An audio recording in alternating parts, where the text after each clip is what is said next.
for joining. This is Essence of Life, and today we're talking about the new year. I'm Amanda Armagost.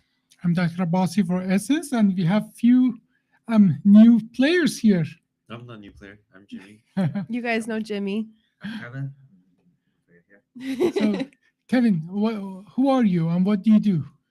I work with Jimmy to do the IT and software development job at Express Bank. Okay. So, where did you go to school? When did you graduate? Oh, I just graduated from Duke University with a Master of Computer Science degree. Yeah, and as usual, like all the other Chinese people I know, you guys are very humble. Like I just graduated from Duke University in the Master of IT. I just work with Jimmy and program and so on. But you do a little more. You guys do a little more. So, what have been the project you guys have been working in 2025, which comes to an end? Oh, 2025, time flies. We started to develop the PAC system at starting the end of Yes. by the start of the year. PAC So, system. Let me explain that PAC system is what we call a radiographical system that archives and visualize and manage the radiographical like CT, MRI, X-rays, and so on. Let me tell you something that you guys weren't even born, but when I started like my residency in 1996, we needed another PAC system to be put in our hospital in Germany, in Mannheim, and they wanted something like 75,000 German mark at that time, which is roughly transferred the valued for today's is about same like in dollar today. Um, so it was literally a one station, just one station. It was a $75,000 additional cost to put a PAC station, and not even a PAC server. It was a PAC station because a PAC server would be a multi-million dollar kind of investment. And so we started the year casually to build a PAC system. Okay, go ahead. yeah, so thanks to the technology, now we're able to build it fairly Within fast and within few cheap. weeks. Yeah, we have a demo in few weeks, and we spend a little more than a month or two to Hmm. make it into production. And then with Kevin's help, now And we make it official. and Kevin come and joined us, and I heard that he completely revamped it. Took it to the next level, and then did a lot of troubleshooting Yeah. bugs, and so on and so forth. And now we have our own PAC system, which is a multi-million dollar kind of endeavor. We developed it, all internally, and we are completely independent in that regard. Yep, yep, we're independent on it. Yes, yes, and just few days ago as well, you went to one of our machines, CT machine, and you made it that the machine sending the pictures directly now to our PAC system, which is all hosted online and is globally available, and so on and so forth. Um, Let me tell you something. When I joined my university in 1996, we still had those zip drives, and they were at that time somewhere between 50 and 100 megabytes, and a regular CAT scan is usually about 200 to 500 um, megabyte of data. So one zip drive wasn't usually enough. We used to take two or three of those zip drives, take that from the CT machine to the neuro navigation machine, and then we had to upload it. And I did something what you did very similar, but I went and our neuro navigation machine was a Unix system, one of those Zeiss old system. So I went to literally the CT machine. I put the IP address, the thing, and so on, so that we can send it all of a sudden over hospital's infrastructure directly to the neuro navigation machine. Mm. And people thought that's already magic. That's how but the infrastructures were so rudimentary then, that then we don't didn't have to always and it Use took a long time. Do you remember them, those zip the drives? one that looks like this. Yeah, it looked like a almost as big of a like 1.4 megabyte hard drive, but thicker. They were used to be called zip drive, and God knows they were slow. Like, it would take like few minutes to write it on one of those zip drives. And that sort of, I can just tell that every time, we have every year we have a huge advance in the technology. But saving material on the hard drive or zip drive and so on and so forth, that's not the main change in 2025, I think. So how did that go afterward? So we developed just casually our own the pack system. What else did we do this year? And then most of the focus is um, developing Suri, and then And what Suri stands for? smart universal Resource identifier. Identifier, yeah. Practically our own medical record system, but which does a lot more than just a medical record. Yeah. So what kind of problem do you think, Kevin, what kind of problem do you think we are trying to solve with Suri?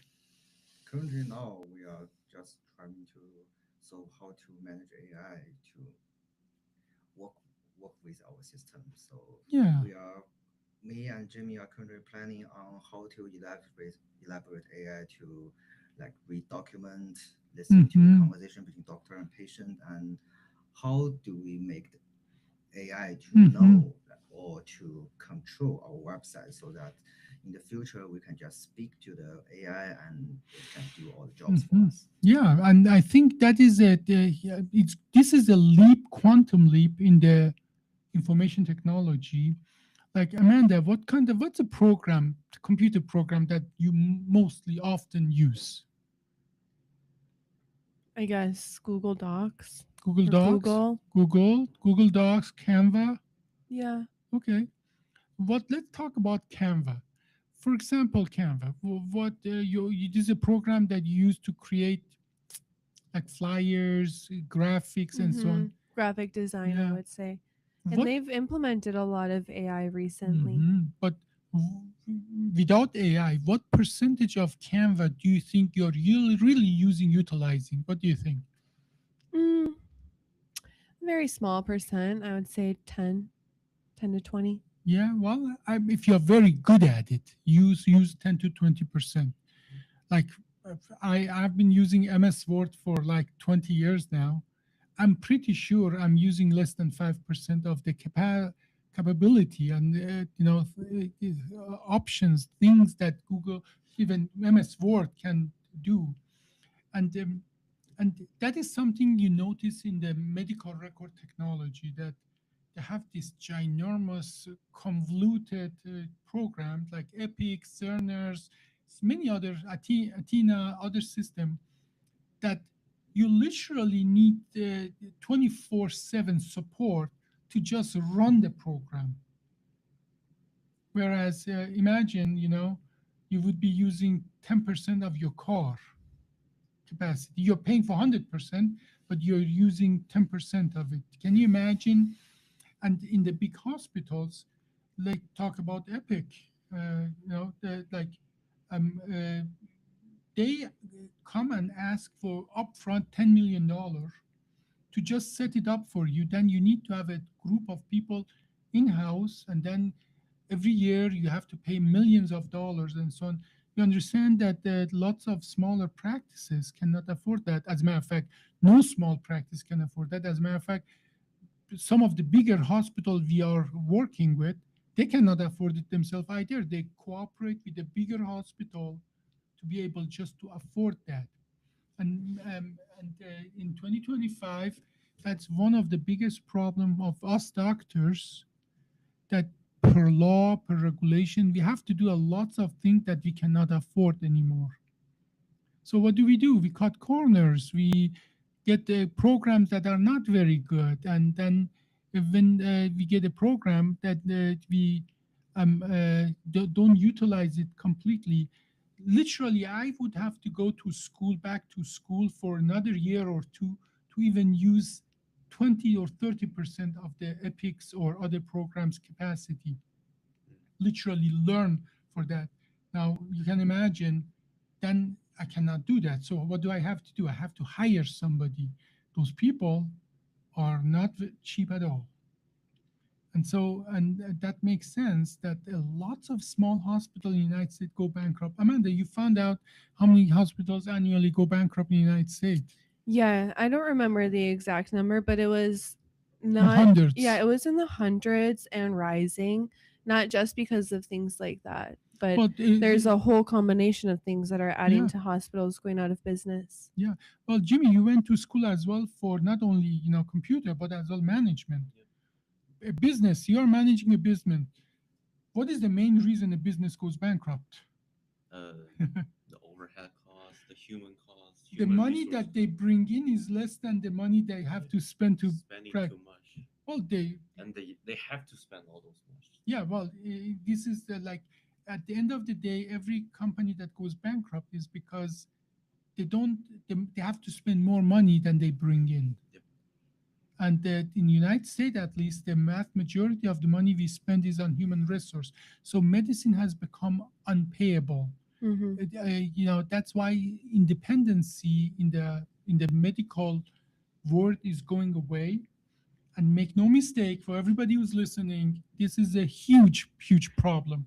The day is already there. It has been there for a long time that the doctors, your doctor who's taking care of your health, is not anymore your agent and working for your best interest.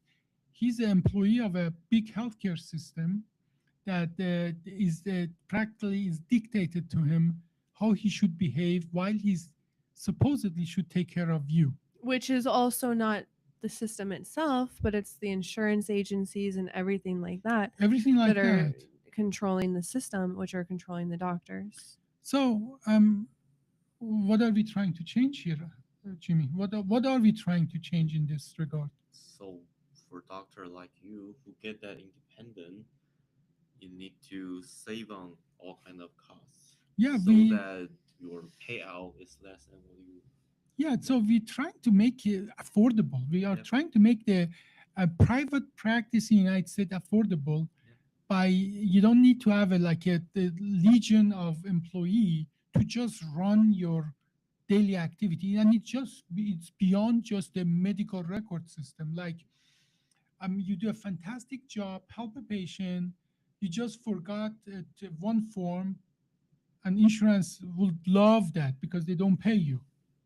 And then but you cannot go to your front desk person or your to nurses and your PAs and so on and tell them, sorry, I didn't get paid, so you are not going to have a paycheck this week or this month. So what does it do?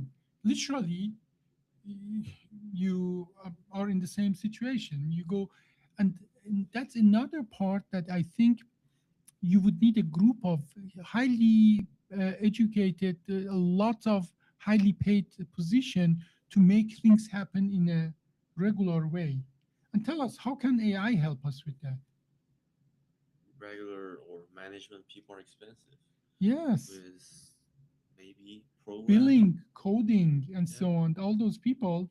Now, some people are going to be very cynic and say, "Well, you guys are eliminating jobs in United States and so on and so forth." How would you answer, Amanda, to somebody who can say, "Why do you guys are doing that? Those people need to have a job and so on." How would you answer that? Every time you eliminate a job, you're creating a different job. At a different level job. But I mean, the- every level of human needs a job Yeah. at the end of the day. So it's not like we can only have jobs for high level people. well, But every time you get rid of a job, there's a different job that gets created. So you just have to think in the job market, you just have to think outside of the box. If you used to do billing and coding and that got taken away by AI, maybe you have to look into something else. Yeah. Well, what would you say as somebody who's imagine somebody that they love that, or parliament or Congress love that they bring CEO of the hospitals. Oh, are you Chinese? Where are you from? Are you Singaporean and so on? So why did you make American jobs go away? So imagine you are the CEO of the Suri now. They call you into the government, one of those nasty, representatives, put you on the stop and say, "Why, Mr. Son, Are you part of Communist Party in China? Why did you eliminate American jobs? What would you say? Not the first part, the second part. Why would you eliminate American jobs? Um, Prepare yourself for that, but because that may be coming. I don't know how to answer that, but I can Let's- say their last job, but for each job that stays, they're getting higher pay. They're getting their lives better. Well, let me prepare you for that. If we don't help them, 300 hospitals have gone bankrupt, out of business. Every single person was there out of job, not just a handful. So we are saving jobs, we are saving businesses, we are saving an entity that contributes, employ people, and pay higher level people, programmers, rather than just somebody that just type on a computer. They pay higher taxes. And we are saving American businesses by keeping up with time. The same way, you guys don't remember that. But it was the time that I still remember that the university I went to school is called University of Heidelberg. Heidelberg is famous for many, many things. One of the things Heidelberg is very famous for is Heidelberger print machines. Printing machine. Heidelberger printing machines, yes. And they have a so-called something called typesetter. Do you know what that is? No. Okay, let me tell you what a typesetter is. Now, when did we start printing books? 1500. Who started that? Gutenberg. Amanda is happy. I didn't go millions of years back, just 500 years. But how did they do that? They made from wood, hardwood, and literally different letters. They would put those letters together and then put them in ink, make a print on piece of paper. Yep. And then instead of, because until then, Kevin, how do you think until then they copied the books? They just stick those bricks together and call it a book and just keep No, reading. before Gutenberg made the print machine, first print machine in 1500. Prior people write it.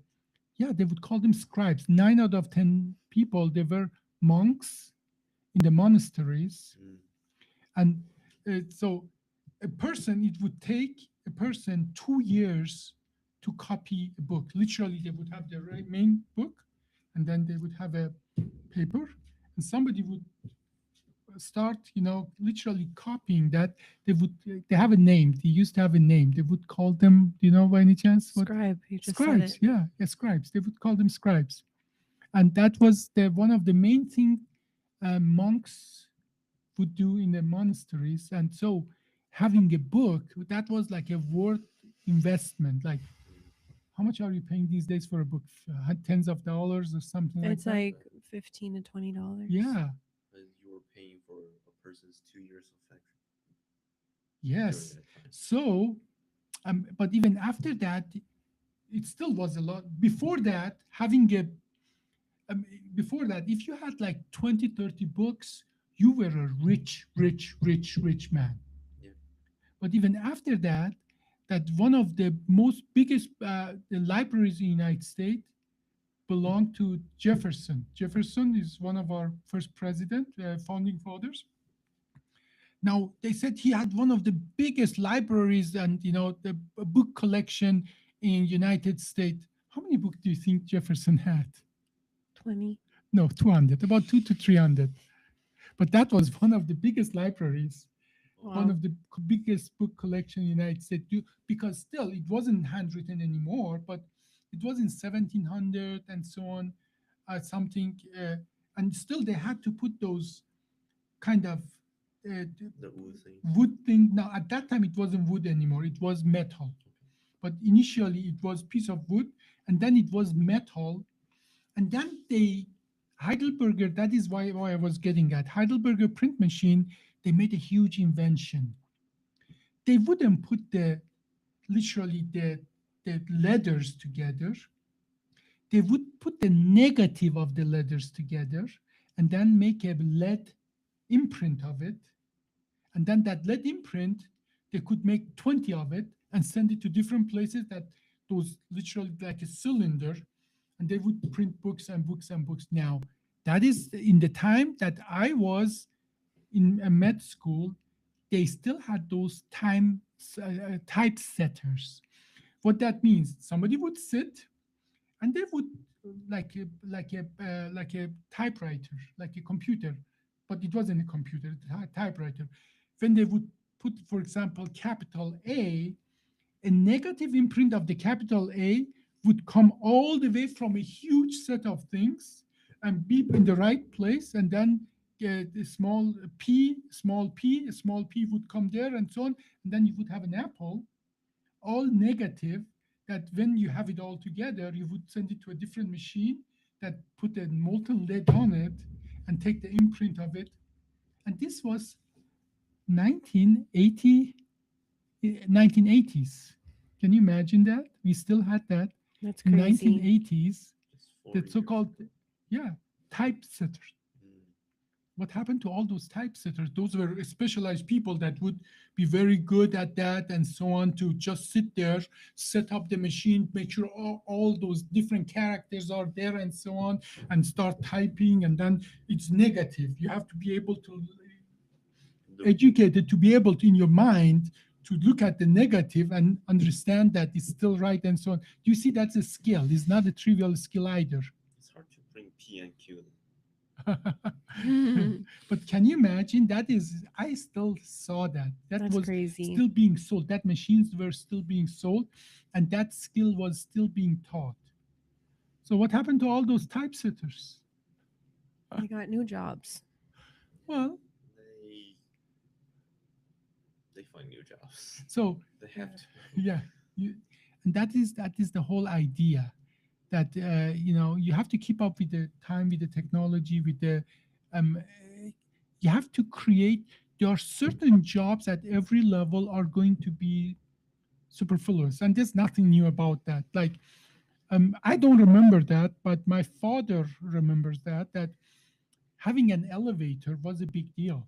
You would hire somebody at the elevator to open the door, close the door, make sure that you push the numbers right, and so on and so forth, and make sure that you're daily maintaining the elevator. I even remember when restaurants had doormen.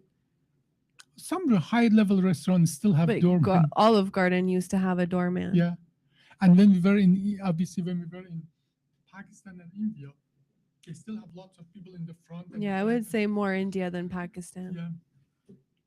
So when you one day you sit in front of the Congress, and that one of those nasty representatives asking you, why are you eliminating American jobs? The answer is the congressman.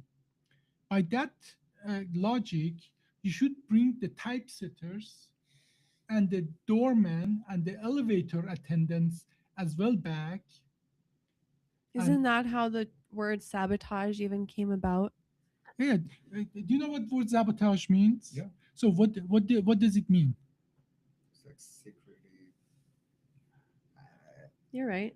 secretly break something. I don't know how You to. break, literally break something. Purposely destroy Purposefully, something yeah, or break ruin, something. make it so it can't work. Where or- does the word come from, though? Huh? Who want a cookie? Whoever says where it come from. get a I'm cookie. hungry, So so where does the word sabotage come from? I think it was in Italy or France, somewhere in France? Europe. The people had to run the machine, or people had to make shoes themselves, Mhm. and zapatos. Are the wooden shoes? Yeah, and that's shoe in Spanish or similar to that. Yeah. And so these people were upset because all of a sudden someone invented a machine to make the shoes, so their jobs were obsolete. And instead of just Accepting. it, yeah. accepting it, finding a new job, they would throw things into the machine to sabotage it, They would throw the wooden shoes in the big gears of the machine to break to it. break them, so they don't lose their jobs. So they would sabotage the big machines, so the machine doesn't steal their jobs. So is sabotage a good word or a bad word? Well, it all depends on who's doing it. Generally, it's The considered sabotager, is a bad word. the sabotager has a plan. So, Mr. Congressman, you're sabotaging American progress So I'll by think, because like, couldn't you say, like, for example, if someone had a bad plan and I sabotaged it, I did well. something good. Like if for example, That is a if stretch. you were Good one. planning on Good robbing one. a I like bank where and you're going. I flatten your tires, you can't rob the bank. I like where you're going, but generally sabotage is I considered a think all bad words are word. neutral. What do you think? What do you guys think? In your opinion? All words are neutral. It's the meaning that you Like, put. murder. Is murder neutral? Well, what's a If I flock of murder, crows? So, we are eliminating the jobs that are increasing the cost of doing medicine in private practice. And by doing that, we are enabling to maybe, hopefully, even not only improve but bring independency back to private practice. Every doctor I have talked to agrees with me that one of the most travesty of the medicine right now is that you cannot concentrate of taking care of the patient. You have to give it up, become an employee of a big healthcare company, and then follow dictation of what you do literally. And it's not like that they just tell you what to do and what not to do, but that would be frowned upon. But Well, and it's not like it's even like a seasoned medical professional, like a doctor who's been doing, or a surgeon who's been doing this for decades. It's just someone with a business degree. no, these days they are smarter than that. They take some of those washed out doctors, they put it in behind the desk so they can say, oh, it was just the doctor telling him what to do. It wasn't us administrator. And in reality, there are, that some the doctors that completely have given up literally taking care of the patient. And they're more or less administrators. And guess what? What kind of doctors do you think would love to give up taking care of the patient and just do desk work and paperwork? Not the best one. No, Yeah. obviously not, of course. So, but that is a actual thing these days. That the corporate medicine is one of the worst things that could have ever happened to the patient care. And Yeah. that in 2025 reality, because independent doctor cannot afford to practice, and that is something that we are changing. How are we changing that, Jimmy? How are we going to change how is Suri AI is going to literally, physically on the ground do that? What did we achieve in 2025? You reduce the management cost and also the operation cost for running a private owned practice. But literally, I mean, what are the features of Suri? Do you think that's going to reduce those costs? Oh, first, the most important one is the transcribe function. And Reduce that the we achieved scribe. 3 years ago. Yep. Before So- that, we had like 8 scribes, where these are people who walk with you to go to the patient, and then they listen to what you say. They help you to compile a medical record and so on.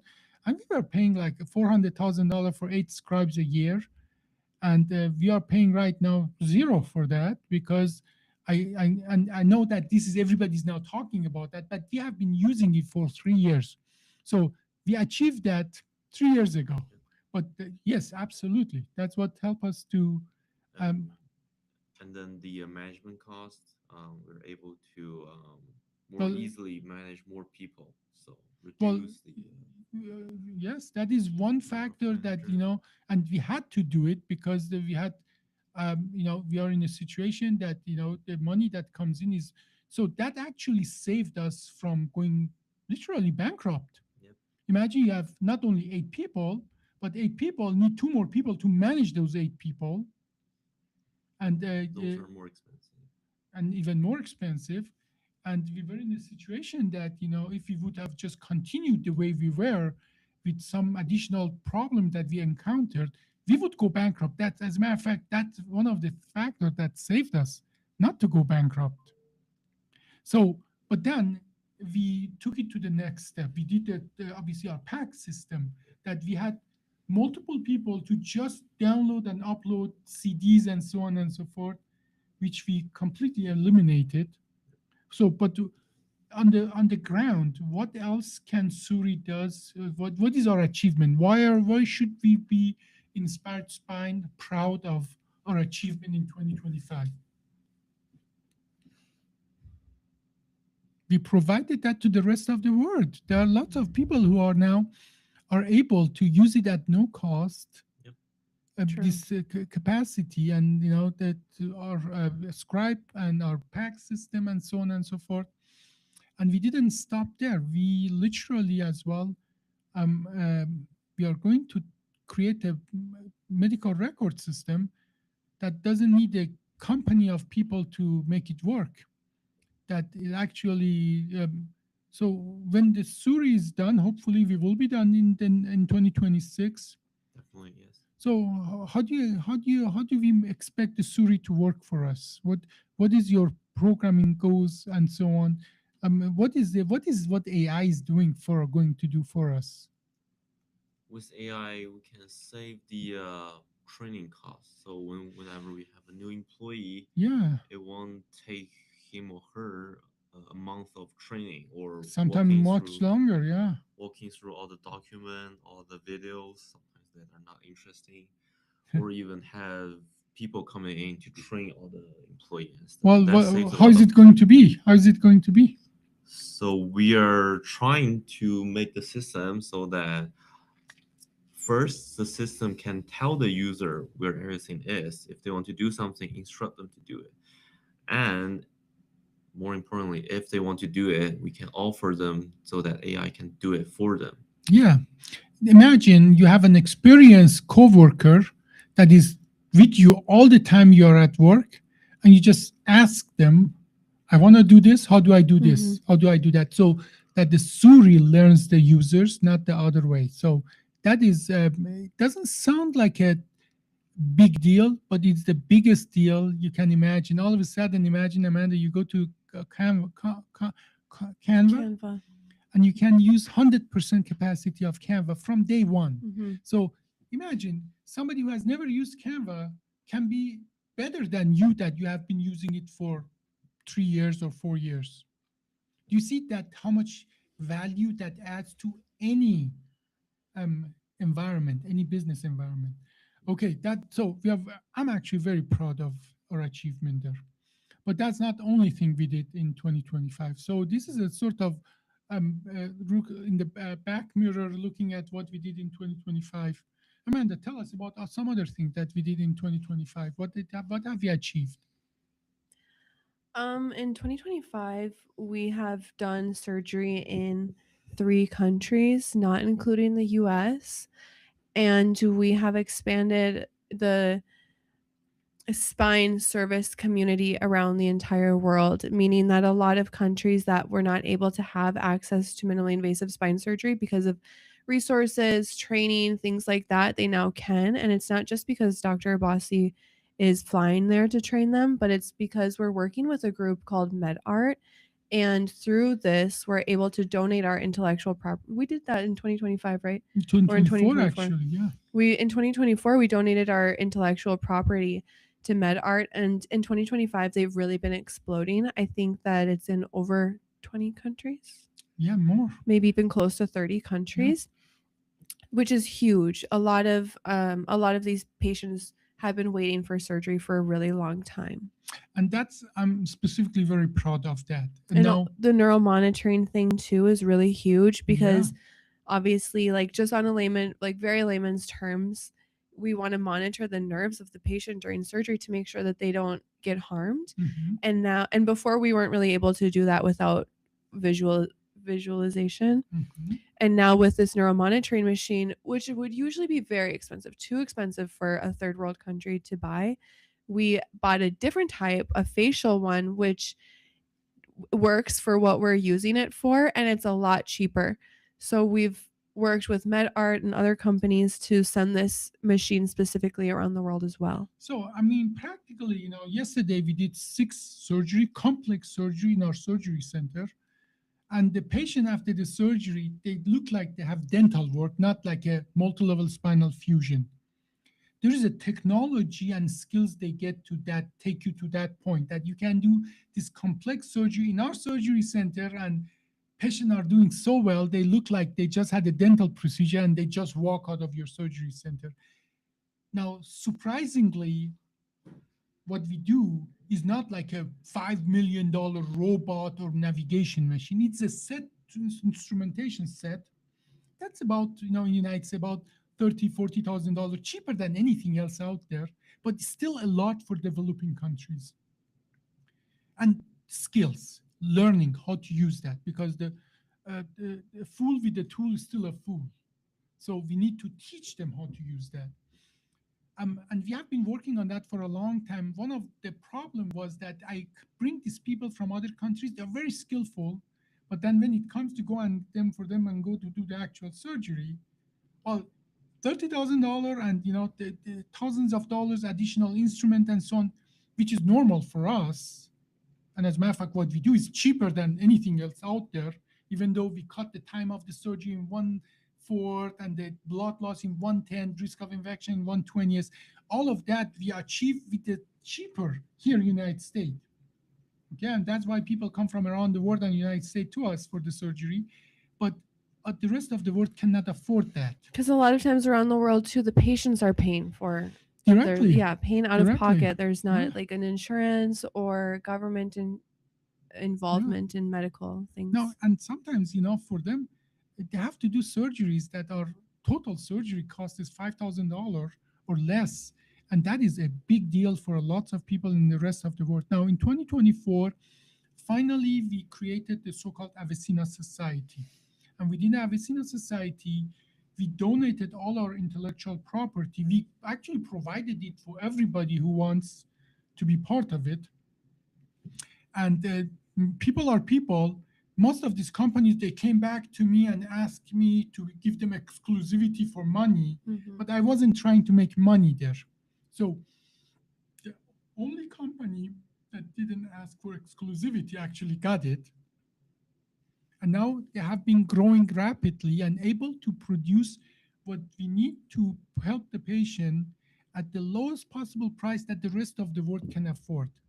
And now, obviously, Amanda and I, we went to in 2024 and trained people, and then it started growing, and then we went twice in 2025. I know, like once.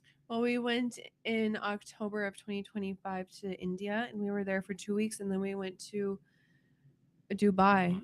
Yeah. Or we went in July to India, and then we went to Dubai in November, and we stopped in Pakistan as well. And it exploded since, in 2025, it has exploded. And people say with good data that this is the fastest growing surgery, spine surgery in India. And India is not a small country. And the economy is fastest growing, and it's at 1 in every 5 person in the world lives in India. And the other one lives in China, obviously. Okay. So 2/3 of the people live in one of these two countries. Yeah. And yeah. That is good. Yeah. Amanda is Indian. No. Yeah, I guess I could be. So Maybe Gujarati. but it has really grown rapidly. People are adopting that with the prices that they can afford, and I'm really proud of that. Now, our community is growing fast, the education is growing fast. People who learn that already are teaching it, and that is how the medicine should go. That you learn it, you get good at it, but then you teach it to other people. And that's all of that is happening. Now we have people now from multiple countries, and we had just our good doctor Iago from Georgia, Afghanistan, obviously Pakistan. India, South America, South Africa. We have now invited, count the countries that we have been invited to go and do surgery, Amanda. I'm gonna miss some without anything in front of me, but like some of the Asian countries, like Malaysia, I think Indonesia is on the list. Obviously, Afghanistan, which was already mentioned, Iraq, Turkmenistan, which was a really big, exciting one. Turkey, We are I going to Turkey in yeah, just few months. different African countries as well. So we have North African countries like Egypt, we have Sudan. You can go to the other side. Also, I think we have Nigeria, Kenya, Kenya. We also have South Africa on the list. European countries, UK, really all over the world. Italy, Italy, a lot and of people from Italy. Ireland. Yeah, literally all over the world. Yeah, and I would say not a continent unturned besides the Australia. yeah, well, in Antarctica, like the Arctic continents. But I thought And now- Australia was No, we have not yet, but soon. We had a doctor, Indian doctor, who did a fellowship in Australia, okay.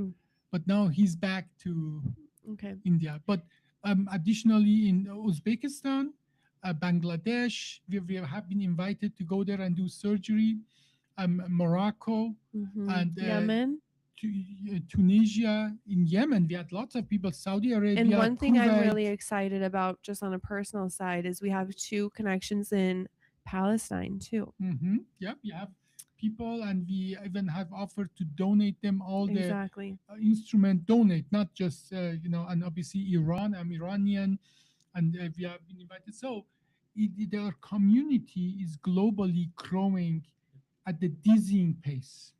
It's snowballing for And sure. it's definitely snowballing. So, and I'm really proud of that we are able to now enable these people that see in medicine all the new things happen in slow 5%, 7% increments.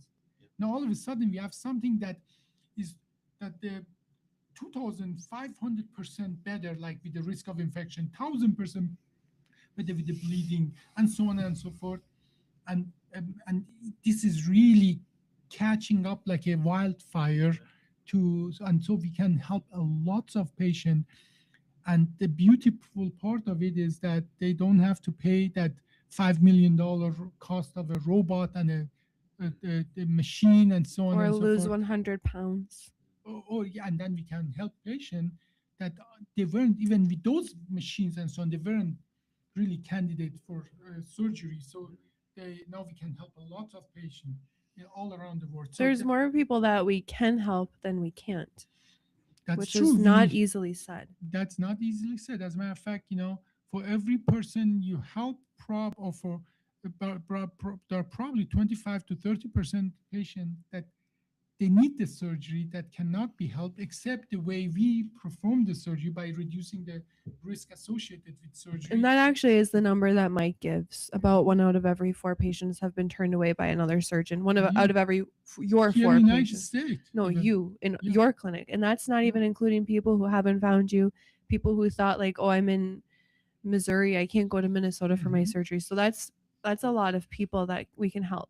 Yes, and that worldwide, that's really adds up to a lot of patients that now can get help. So I'm personally very proud of that. Yeah. Otherwise, in 2025, looking back, obviously, beside our society, is that we are as well nationally expanding. We are hoping that we'll be able to, perform this surgery in multiple states across the nation and bring this technology to lots of people. And there are lots of additional things that I'm personally proud of, and one of them is our ATU, Avicenna Technical University. So what's new on ATU front, Amanda? Well, we're working on our accreditation actually for our fellowship. So hopefully soon we'll be CAST accredited, which is really huge in the United States. I can't go into too much details on a lot of our ATU stuff actually, I think. Mhm. Yeah, so we are working on to become actually an accredited university, so we can bring people from around the world, educate them, and give them a training they need to perform at our level. Another big thing in 2025 that happened to us, I wouldn't say it happened because of us, is the Doctor Act, or the doctor bill was passed in Texas, which can help foreign medical grads come here to practice and learn. And that is really big for the medical community for sure, especially considering we have a doctor shortage right now. And that is actually good for the patient. Huge for the patient. Yeah, because there are lots of these very skillful doctors that they would love to come and help us to take care of our patient, but our medical community has been very lethargic for special interest reason. Yeah. Well, And there's even a population of Americans that specifically travel outside of the country to get their medical care now. Now they Yeah. don't have to do that because we'll bring those people inside of the country. yes, and good news for us, we signed up actually our first fellow. So hopefully soon we will have an official fellowship that we can provide this to people certainly in United States, but as well for me, uh, I'm a global citizen outside of the United States. So we are closing the 2025 on a very good note, and we are very hopeful with all the changes that we can do, not only on our AI and the artificial intelligence. We are truly a campus. We have brought a lot of new technologies to the on the taking care of the patient, on the AI, on the medical devices, and so on. Our universities moving forward. So we are hoping 2026 is the year that many of these efforts that have been going on for years come to fruition. So I would say we are going. It is the last day of the year, but we are going into the new year with lots of energy and with lots of good feelings. It's an important tradition to make every year better than the last. To make And- any efforts you can to have your next year be better than the last year, even if your last year was great. Yes, and I think that is something good conclusion to our podcast today. That that is the nature of human being. That you have to just continue getting better. As a matter of fact, there is a theory of in the evolution. There is a theory of Red Queen. The theory of Red Queen is from one of the oldest, or think from United States, the Wizard of Oz. That I think is it Wizard of Oz? I That thought it was Alice in Wonderland. Alice in Wonderland. You're right. So that Alice is with the thin man and the I think another character, A bunny. Bunny. They're walking, but they're even though they're walking, everything they're standing still. Like when they're walking, the buildings and so on, they're not moving. And the Alice says, why are we walking if we are not moving forward? And the Red Queen is a character as well in that same story. Says, if you wouldn't be walking, you would be moving backward.